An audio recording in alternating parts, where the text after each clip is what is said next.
Jay and Laura TV. We are Jay and Laura LaFoon here to answer your questions on marriage and relationships. And we have a good one from a Facebook follower.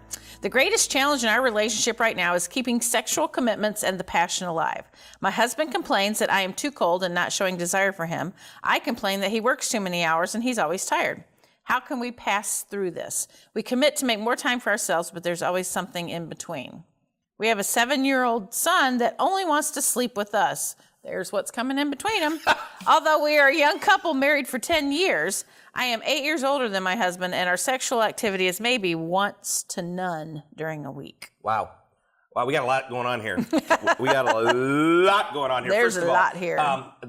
The child should never again sleep in your bed, okay? Sorry, he's 7. She's 7. However, is it a son? 7-year-old son. Yeah. Seriously? He's 7 years old. A child should never sleep in bed with mom and dad unless they're deathly ill or there's some emergency situation or, you know, there's a terrible storm or something like that, maybe once in a while.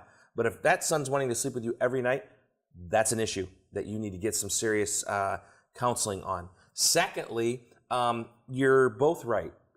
He's right in that you're probably a little cold, and you're right in that he probably works too much. So for the sake of your marriage, are you willing to make an effort? That's the question.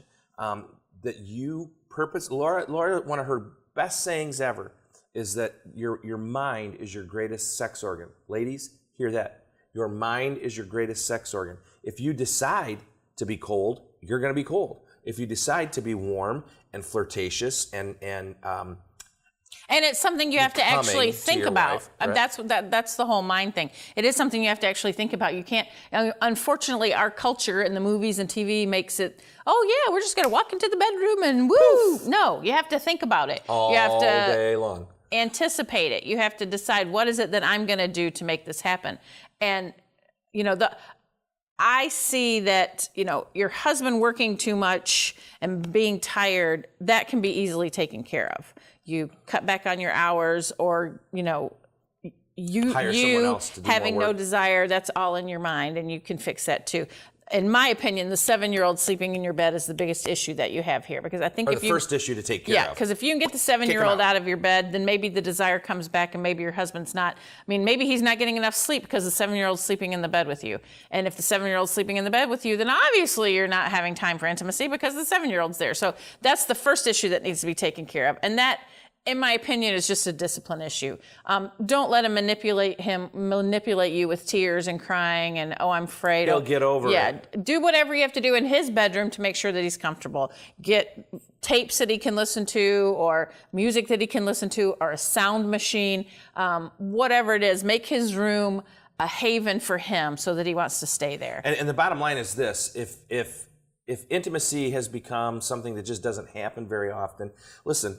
We've been married 32 years. We get there are seasons where it's like, oh my gosh, where's the intimacy? And we've had to stop, talk to each other, and recalibrate how we're going to make intimacy a priority in our life. Yeah, it has to happen every once in a while. So stop, take some time, let your husband give you some suggestions on how to be not so cold, and you give your husband suggestions on how he could maybe work a little less. Well, and I thought of one other thing when we're talking about the 7-year-old. Make it his... mom and dad sit down and explain to him, he's 7 years old. You're too old to sleep in our bedroom now. But here's what we want to do. We want to make your bedroom a really fun place that we want you to want to be in. Let him design it. Let him decorate it. Let him say, oh, I want this, I want that. Let him be a part of the process, because that will make him own the bedroom, so to speak. Well, we're Jay and Laura LaFoon. This has been Jay and Laura TV, here to answer your questions on marriage and relationships. We'll see you next time.